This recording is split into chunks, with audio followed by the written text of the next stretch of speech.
चलिए तो question number 3 start करते हैं। क्या है क्वेश्चन नंबर 3?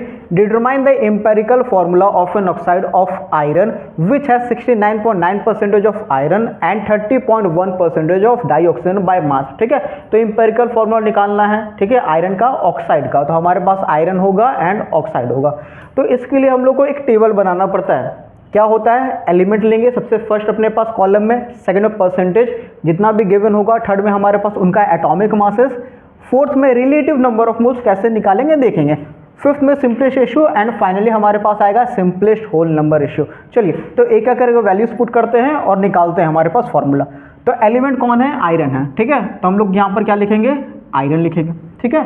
फिर हमारे पास कौन आएगा, ऑक्सीजन है, तो यहाँ पर ऑक्सीजन भी लिख देते हैं। चलो परसेंटेज जितना भी गिवन है ना उतना सिंपली आपको लिखना है और कुछ नहीं। तो आयरन का परसेंटेज कितना है, 69.9, ठीक है, ऑक्सीजन का कितना है 30.1, ठीक है। अब ये हो गया हमारे पास। एटॉमिक मास आयरन का कितना होता है, 56 होता है, तो उसको आपको लिखना है, तो 56। ऑक्सीजन का कितना होता है, ऑक्सीजन का होता है 16, तो यहाँ पर 16 लिख देते हैं। अब आपको क्या निकालना है, रिलेटिव नंबर ऑफ मोल्स। कैसे निकलेगा relative number of moles? Relative number of moles निकालने का फॉर्मूला होता है percentage by atomic mass, simple, ठीक है। तो क्या करेंगे, 69.9 डिवाइड बाय 56 और यहाँ पर क्या करेंगे 30.1 डिवाइड बाय 16, ठीक है। आप जब इसको कैलकुलेट करेंगे तो आपका कुछ वैल्यू आएगा 1.248 के बराबर, ठीक है। और आप जब इसको कैलकुलेट करेंगे तो लगभग हमारे पास जो वैल्यू आने वाला होगा वो आएगा 1.88, ठीक है।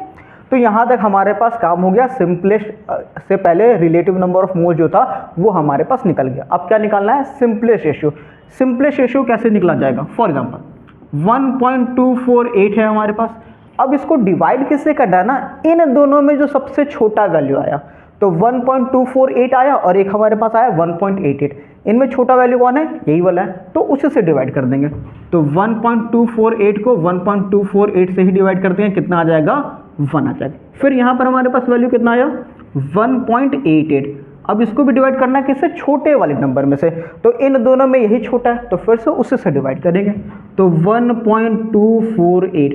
रफली इसको कैलकुलेट करने के बाद हमारे पास कितना आएगा, अगर थोड़ा सा अप्रॉक्सीमेशन यूज़ करेंगे तो आ जाएगा हमारे पास 1.5, ठीक है। लेकिन फॉर्मूला हमारे पास किस में होता है, इंटीजर्स में होता है, फ्रैक्शन में नहीं होता है, ठीक है। तो हम लोग को क्या करना पड़ेगा, इनको इंटीजर बनाना पड़ेगा। कैसे बनाएंगे इंटीजर, यहाँ पर हमारे पास आया 1 और यहाँ पर आया हमारे पास 1.5। तो 1.5 को इंटीजर बनाने का तरीका, सबसे छोटा नंबर लेंगे जिससे ये इंटीजर बन जाए। तो अगर 2 से मल्टीप्लाई अगर इसको कर दिया जाए तो ये कितना बन जाएगा, 1.5 इंटू 2 3 बन गया। और अगर इसको 2 से अगर करेंगे तो इसको भी 2 से करना पड़ेगा, तो ये कितना बन गया हमारे पास, 2 हो गया, ठीक है।